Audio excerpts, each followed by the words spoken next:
Hello friend, this is Umang Sharma. In this video, I'm going to explain about my experiment number 4 collaboration diagram for use case lab.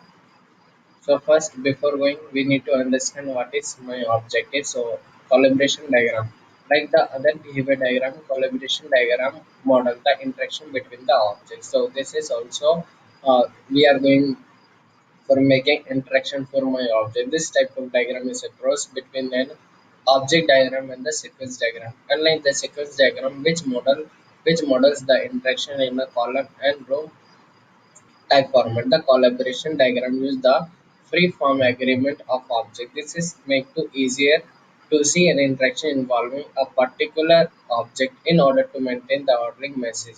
A free form message to label with the across canonical number. So here we need to canonical number for understanding how the sequence, like how the collaboration is happening between my objective. So here we are going to use some elements. So first is my object.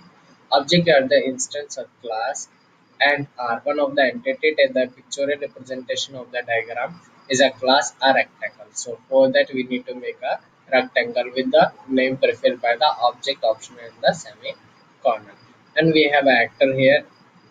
Actor can also communicate with the object.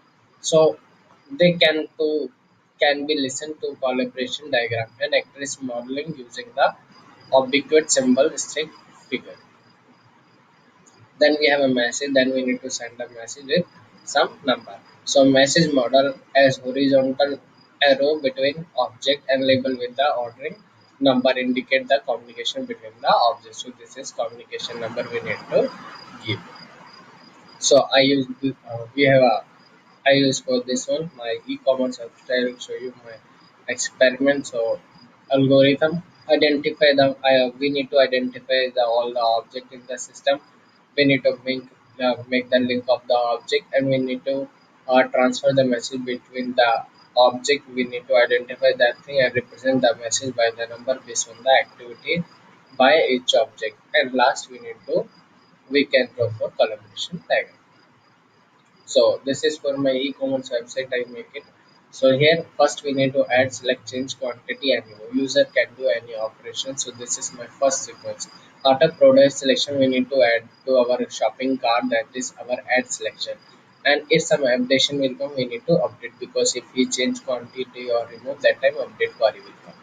After shopping cart, we need to check out to our order list.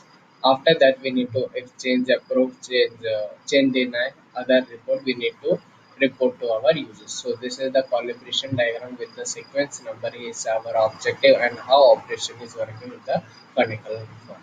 I hope you understand.